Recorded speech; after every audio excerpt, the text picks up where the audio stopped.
जय हिंद दोस्तों, स्वागत है आप सभी का आपके अपने YouTube चैनल है श्याम फैक्ट में। प्यारे साथियों, आज के इस वीडियो में यूपी पुलिस कांस्टेबल री एग्जाम को ध्यान में रखते हुए एग्जाम पुर का संगम प्रैक्टिस सेट नंबर 12 का सलूशन आप लोगों को कराने वाला हूं। तो इस प्रैक्टिस सेट को आप लोग पूरा कीजिएगा और प्रैक्टिस सेट को पूरा करने के बाद आपको अपना स्कोर कमेंट बॉक्स में शेयर करना है और इस प्रैक्टिस सेट को आपको अपने सभी दोस्तों के पास ज़्यादा से ज़्यादा शेयर करना है, जिससे वो भी लोग इस प्रैक्टिस सेट को लगाएं और उन लोगों को भी अपनी तैयारी का पता लग पाए, क्योंकि एग्जाम पर के संगम प्रैक्टिस सेट आपकी ज़िंदगी को बदल सकते हैं। तो ज़्यादा से ज़्यादा आप लोग इन प्रैक्टिस सेटों को लगाइएगा और ये प्रैक्टिस सेट आपको एग्जाम पर के ऑफिशियल ऐप पर मिल जाएंगे, वहाँ से जाकर के यहाँ पे इस प्रैक्टिस सेट को परचेज कर सकते हैं। तो फिर चलिए शुरू करते हैं आज का ये संगम प्रैक्टिस सेट नंबर 12 पहले प्रश्न के साथ।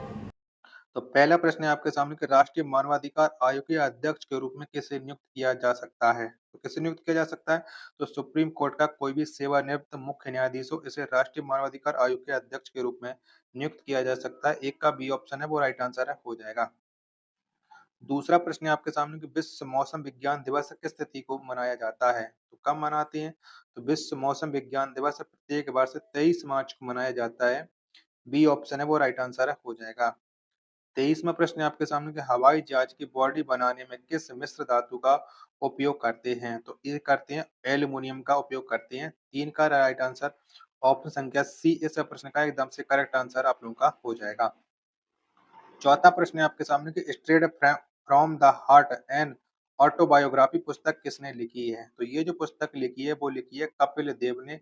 4 का जो राइट आंसर है वो ऑप्शन संख्या सी इस प्रश्न का एकदम से करेक्ट आंसर आप लोगों का हो जाएगा। पांचवा प्रश्न है आपके सामने कि निम्न में से योजना आयोग की स्थापना किस वर्ष से की गई थी? बताओ कब की गई थी योजना आयोग की स्थापना? 5 का आंसर आपको बताना। तो 1950 में हुई थी। बी ऑप्शन है वो करेक्ट आंसर है आप लोगों का हो जाएगा। छठवां प्रश्न है आपके सामने कि वर्ष 1987 में वर्ष 1887 में कांग्रेस को अध्यक्ष के रूप में किसने संबोधित किया था? तो किसने किया था? तो ये 1887 में कांग्रेस के जो अध्यक्ष थे वो थे बहादुद्दीन तैयब जी और ये प्रथम मुस्लिम कांग्रेस अध्यक्ष हैं। 6 का बी ऑप्शन राइट आंसर हो जाएगा। सातवां प्रश्न है आपके सामने कौन सा अधिनियम पुलिस शब्द को परिभाषित करता है? चारों ऑप्शन है वो आपकी स्क्रीन पर ये रहा है, तो बताओ इसका राइट आंसर क्या हो जाएगा? 7 का। तो ये हो जाएगा पुलिस अधिनियम 1861 की धारा 1 परिभाषित करता है। बी ऑप्शन है वो इसका राइट आंसर है, हो जाएगा। चलिएगा नौ आठवां प्रश्न है आपके सामने कि हेमस्त महोत्सव किस राज्य केंद्र शासित प्रदेश में मनाया जाता है? तो हेमंत महोत्सव ये लद्दाख में मनाया जाता है। 8 का राइट आंसर ऑप्शन संख्या ए हो जाएगा। नौवां प्रश्न है आपके सामने कि भारतीय संविधान का अनुच्छेद 249 किससे संबंधित है? अनुच्छेद 249 का जो संबंध है वो है राज्य सूची के विषयों के संबंध में कानून बनाने की संसद की शक्तियां। उन 9 का डी ऑप्शन है वो करेक्ट आंसर हो जाएगा। 10वां प्रश्न है आपके सामने कि निम्नलिखित में से किस जैन ग्रंथ में 16 महाजनपदों का वर्णन है? बताओ किसमें है? तो 16 महाजनपदों का जो वर्णन है वो भगवती सूत्र में है। 10 का ए ऑप्शन है वो आपका करेक्ट आंसर है, हो जाएगा। 11वां प्रश्न है आपके सामने कि विश्व में जूट का सबसे बड़ा उत्पादक देश कौन सा है? तो कौन सा है? तो ये जो सबसे बड़ा उत्पादक देश है जूट का वो है बांग्लादेश। 11 का बी ऑप्शन है वो राइट आंसर हो जाएगा। वीडियो पसंद आए तो आप लोग वीडियो को लाइक कर देना। चैनल को आप लोगों ने सब्सक्राइब नहीं कर रखा होगा तो चैनल को आप लोग जरूर सब्सक्राइब कर लीजिएगा। 12वां प्रश्न है आपके सामने कि निम्नलिखित में से किस रेल खंड पर भारत की प्रथम सीएनजी ट्रेन का परिचालन किया गया? तो ये कहाँ पर किया गया? तो ये परिचालन किया गया है रेवाड़ी रोहतक सेक्शन में। 12 का जो राइट आंसर है वो ऑप्शन संख्या सी हो जाएगा। 13वां प्रश्न है आपके सामने कि असहयोग आंदोलन पर मुख्य प्रस्ताव वर्ष 1920 को किसने अधिवेशन में पारित किया गया था? बताओ किस अधिवेशन में पारित किया गया था? तो ये पारित किया गया था कलकत्ता अधिवेशन में। 13 का जो राइट आंसर है वो ऑप्शन संख्या डी इस प्रश्न का करेक्ट आंसर हो जाएगा। 14वां प्रश्न है आपके सामने कि वर्तमान में यूनेस्को विश्व धरोहर समिति में कितने देश सम्मिलित हैं? कितने देश सम्मिलित हैं? तो इसमें जो शामिल देश हैं वो है 21 है। 14 का बी ऑप्शन है वो राइट आंसर हो जाएगा। 15वां प्रश्न है आपके सामने कि राजकीय पुरातत्व संग्रहालय कन्नौज की स्थापना किस वर्ष से की गई थी? तो इसकी जो स्थापना हुई थी वो 1975 में हुई थी। 15 का डी ऑप्शन है राइट आंसर हो जाएगा। 16वां प्रश्न है आपके सामने कि हाल ही में उत्तर प्रदेश में घर घर सोलर पहल किस संस्था ने प्रारंभ की? तो ये प्रारंभ की है टाटा पावर ने। 16 का ए ऑप्शन है वो करेक्ट आंसर आप लोगों का हो जाएगा। 17वां प्रश्न है आपके सामने कि उत्तर प्रदेश में सर्वाधिक नगरीय जनसंख्या वाला जिला है, तो कौन सा है? सबसे ज्यादा नगरीय जनसंख्या वाला जो जिला है वो है गाजियाबाद। 17 का सी ऑप्शन है वो आपका करेक्ट आंसर हो जाएगा। 18वां प्रश्न है आपके सामने कि भारतीय संविधान के किस अनुच्छेद में बलात् श्रम का प्रतिषेध करता है? बताओ कौन करता है? तो ये करता है अनुच्छेद 23। 18 का बी ऑप्शन है वो आपका राइट आंसर हो जाएगा। चलिएगा, अगला प्रश्न है आपके सामने प्रश्न संख्या 19 है कि भारत के किस राज्य में 40वां आयुध कारखाना स्थापित किया जा रहा है? तो जो आयुध खाना स्थापित किया जा रहा है 40 में वो किया जा रहा है बिहार राज्य में। 19 का सी ऑप्शन करेक्ट आंसर हो जाएगा। 20वां प्रश्न है आपके सामने कि राज्यपाल की नियुक्ति किस अनुच्छेद के अंतर्गत की जाती है? तो राज्यपाल की नियुक्ति अनुच्छेद 155 के तहत की जाती है। 20 का ए ऑप्शन है वो करेक्ट आंसर हो जाएगा। 21वां प्रश्न है आपके सामने कि भारतीय नौसेना और रॉयल ऑस्ट्रेलियन नेवी के बीच द्विवार्षिक ऑनसाइडेक्स समुद्री अभ्यास के 5वें संस्करण का आयोजन किस स्थान पर किया गया? तो ये आयोजन किया गया था सिडनी, और ये सिडनी पड़ता है ऑस्ट्रेलिया में। 21 का ये ऑप्शन है वो करेक्ट आंसर हो जाएगा। 22वां प्रश्न है आपके सामने कि विंग्स इंडिया 2024 में भारत की प्रथम स्वनिर्मित विमान यात्री सीट का अनावरण किस कंपनी के द्वारा किया गया है? तो ये अनावरण किया गया है टाइम टूथ के द्वारा। 22 का ए ऑप्शन है वो करेक्ट आंसर हो जाएगा। 23वां प्रश्न है आपके सामने कि निम्नलिखित में से अबुआ स्वास्थ्य बीमा योजना किस राज्य में प्रारंभ की गई है? तो ये जो इसी में प्रारंभ की गई है योजना अबुआ स्वास्थ्य बीमा योजना, ये कर्नाटक राज्य में नहीं, झारखंड राज्य में की गई है। 23 का सी ऑप्शन है वो करेक्ट आंसर हो जाएगा। 24वां प्रश्न है आपके सामने कि हाल ही में संयुक्त राष्ट्र संघ की असेंबली में किस देश को स्थायी सदस्य बनाने के लिए प्रस्ताव पास किया गया है? तो ये प्रस्ताव जो पास किया गया है वो फिलिस्तीन में पास किया गया है। 24 का जो करेक्ट आंसर हो जाएगा वो ऑप्शन संख्या बी इस प्रश्न का राइट आंसर है हो जाएगा। 25वां प्रश्न है आपके सामने कि अर्जुन पुरस्कार की शुरुआत किस वर्ष की गई? अर्जुन पुरस्कार की जो शुरुआत की गई थी वो की गई थी 1961 में। 25 का जो राइट आंसर है वो ऑप्शन संख्या सी इसका एकदम से करेक्ट आंसर हो जाएगा। वीडियो पसंद आ रही है तो प्लीज वीडियो को आप लोग है लाइक जरूर करना। चैनल को सब्सक्राइब नहीं कर रखा होगा तो चैनल को आप लोग है जरूर सब्सक्राइब कर लीजिएगा। 26वां प्रश्न है आपके सामने कि अब्दुल करीम खान हिंदुस्तानी संगीत के किस घराने के प्रतिपादक थे? तो ये जो प्रतिपादक थे वो किराना घराने के थे। 26 का डी ऑप्शन है वो करेक्ट आंसर हो जाएगा।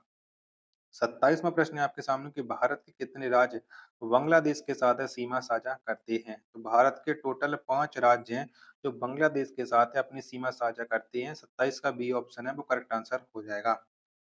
28वां प्रश्न है आपके सामने कि निम्नलिखित में से पिग्मी जनजाति के लोग किस क्षेत्र में पाए जाते हैं? तो पिग्मी जनजाति के जो लोग होते हैं वो कांगो बेसिन में पाए जाते हैं। 28 का बी ऑप्शन है वो राइट आंसर हो जाएगा।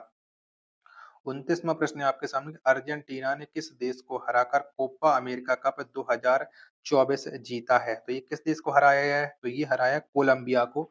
29 का डी ऑप्शन है वो राइट आंसर हो जाएगा। चलिएगा, 30वां प्रश्न है आपके सामने कि परमवीर चक्र के प्रथम प्राप्तकर्ता कौन थे? तो बताओ किसे मिला है प्रथम परमवीर चक्र? तो ये मिला है मेजर सोमनाथ शर्मा को। 30 का ए ऑप्शन है वो राइट आंसर हो जाएगा। 31वां प्रश्न है आपके सामने कि निम्नलिखित में से कौन सी नदी विंध्य तथा सतपुड़ा पर्वत श्रृंखला के मध्य से होकर के गुजरती है? तो ये कौन सी नदी गुजरती है? तो ये गुजरती है नर्मदा नदी। 31 का ए ऑप्शन है वो राइट आंसर हो जाएगा। 32वां प्रश्न है आपके सामने कि निम्नलिखित में से किस राज्य में प्रधानमंत्री कॉलेज ऑफ एक्सीलेंस का प्रारंभ किया जाएगा? तो ये कहाँ पर प्रारंभ किया जाएगा? तो ये किया जाएगा मध्य प्रदेश में। 32 का सी ऑप्शन है वो राइट आंसर हो जाएगा। 33वां प्रश्न है आपके सामने कि भारतीय वायुसेना की टुकड़ी अभ्यास पिच ब्लैक 2024 में भाग लेने के लिए कहाँ पहुंची है? तो बताइए भाग लेने के लिए कहाँ पहुंची है? 33 का आपको आंसर बताना है। 33 के 4 ऑप्शन आपकी स्क्रीन पर शो रहा है। तो ये भाग लेने ऑस्ट्रेलिया पहुंची है। बी ऑप्शन है वो करेक्ट आंसर हो जाएगा। 34वां प्रश्न है आपके सामने कि किसी व्यक्ति को ऑनलाइन बार-बार उत्पीड़न या धमकी भरे व्यवहार को कहा जाता है? तो बताओ इसे क्या कहा जाता है? तो इसे कहा जाता है साइबर उत्पीड़न। 34 का सी ऑप्शन है वो राइट आंसर हो जाएगा। 35वां प्रश्न है आपके सामने कि राज्य माल एवं सेवा कर एसजीएसटी कौन लगाता है? तो ये कौन लगाता है? तो ये राज्य सरकार लगाता है। 35 का बी ऑप्शन है वो राइट आंसर है हो जाएगा। 36वां प्रश्न है आपके सामने कि हाल ही में किस देश के फुटबॉलर थॉमस मुलर ने अंतर्राष्ट्रीय फुटबॉल से संन्यास लिया है? तो थॉमस मुलर का संबंध कौन से देश से है? तो इनका जो संबंध है वो जर्मनी से है। 36 का सी ऑप्शन है वो राइट आंसर है, हो जाएगा। 37वां प्रश्न है आपके सामने कि भारत में किस पंचवर्षीय योजना के अंतर्गत गरीबी हटाओ का नारा दिया गया था? तो गरीबी हटाओ का जो नारा मिला था वो 5वीं पंचवर्षीय योजना के अंतर्गत दिया गया था। 37 का बी ऑप्शन है वो राइट आंसर हो जाएगा। 38वां प्रश्न है आपके सामने कि निम्नलिखित में से किस अर्थशास्त्री ने भारत में सर्वप्रथम गरीबी का अध्ययन किया और 1956-68 के मध्य ग्रामीण निर्धनों के प्रतिशत में कमी होने का संकेत दिया? तो बताओ इसका राइट आंसर क्या हो जाएगा? तो इसका जो राइट आंसर है ये अर्थशास्त्री थे बी.एम. दांडेकर। 38 का ए ऑप्शन करेक्ट आंसर हो जाएगा। चलिए अब आपके लिए हिंदी के अति महत्वपूर्ण प्रश्न शुरू हो जाते हैं जो आपके एग्जाम के लिए सबसे ज्यादा महत्वपूर्ण है। जीके जीएस के प्रश्न प्रश्न पसंद आए तो वीडियो को आप लोग लाइक कर देना और चैनल को सब्सक्राइब नहीं कर रखा होगा तो चैनल को आप लोग जरूर सब्सक्राइब कर लीजिएगा। विलोम शब्द का कौन सा युग में गलत है? तो आपको पता है कि तीव्र का विलोम शब्द प्रकाश नहीं मंद होता है। 39 का डी ऑप्शन राइट आंसर हो जाएगा। 40वां प्रश्न है आपके सामने कि निम्नलिखित में से कौन सा तत्सम नहीं है? तो कौन सा तत्सम नहीं है? तो किसान ये तत्सम नहीं, ये तद्भव है। 40 का ए ऑप्शन है वो राइट आंसर है, हो जाएगा।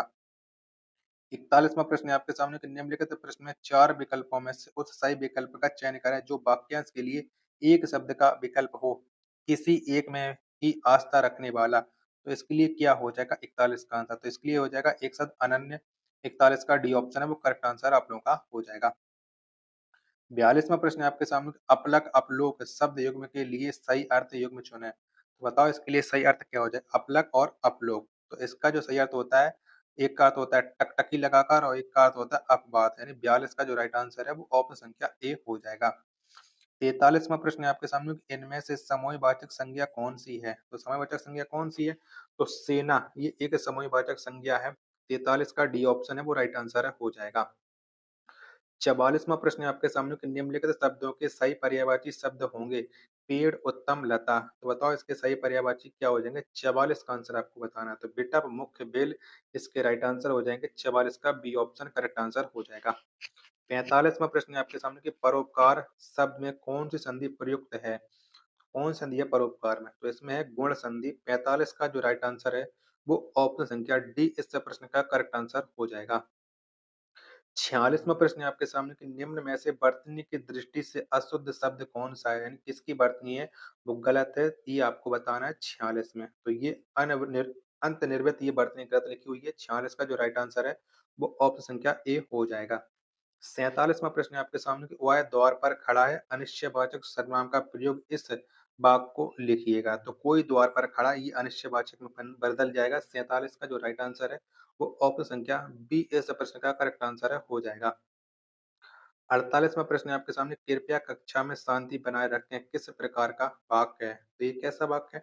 तो यह एक आज्ञावाचक वाक्य है। 48 का राइट आंसर हो जाएगा ऑप्शन संख्या सी।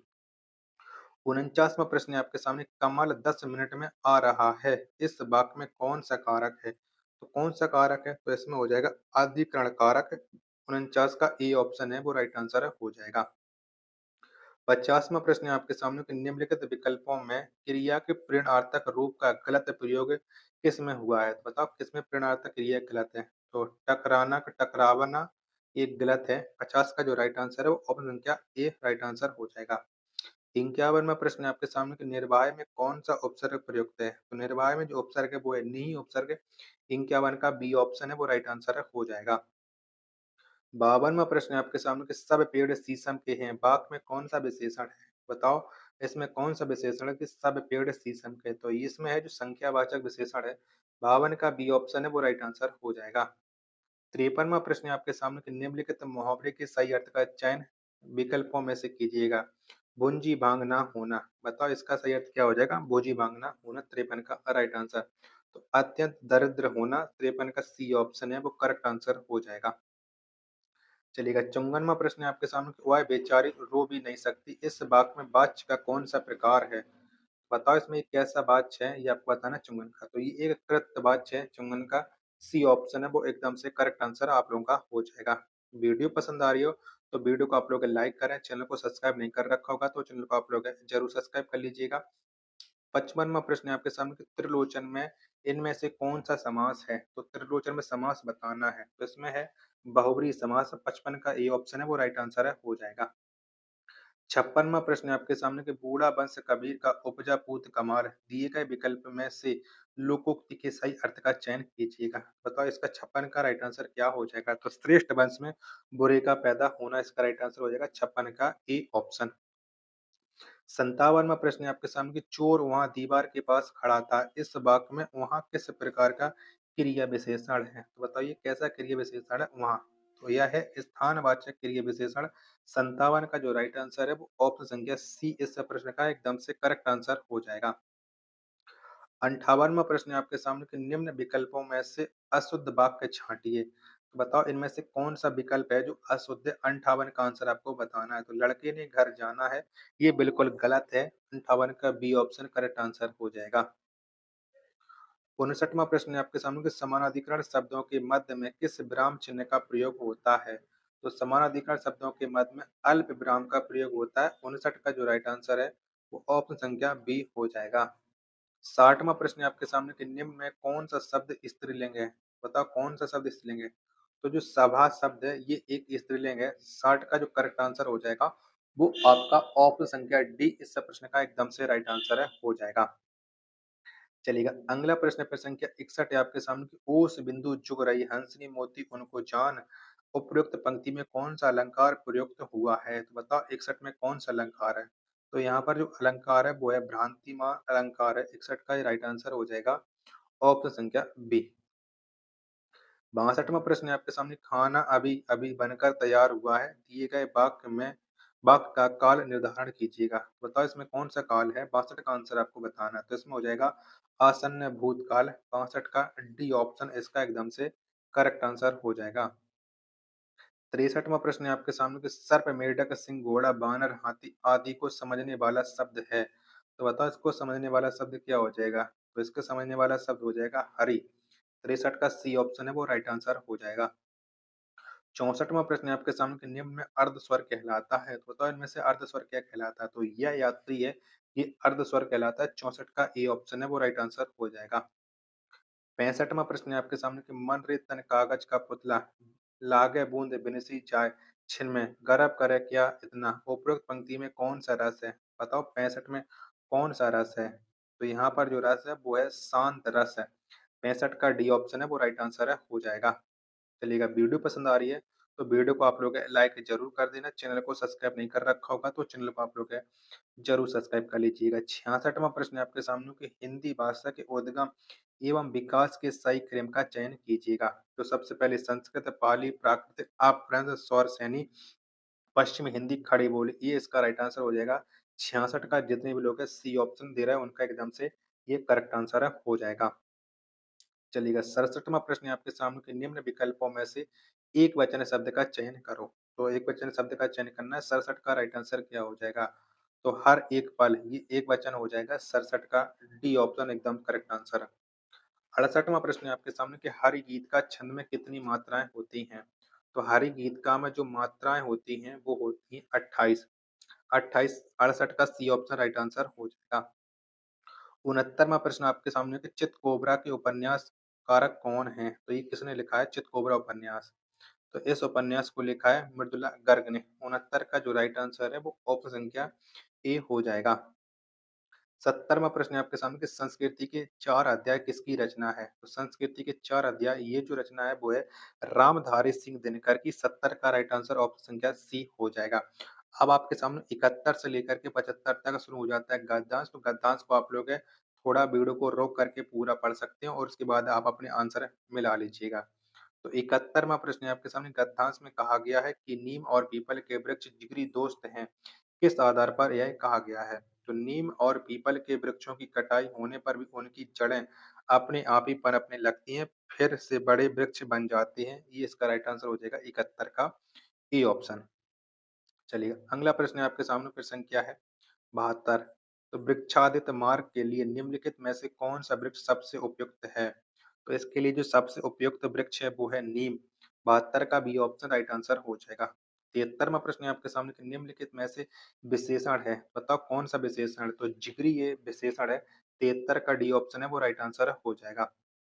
74वां प्रश्न है आपके सामने कि इस पेड़ की कटाई होने पर भी उसकी जड़ें फैलती हैं। वाक्य में रेखांकित शब्द है तो बी ये किया है। 74 का आंसर आपको बताना है तो बी या एक निपात है।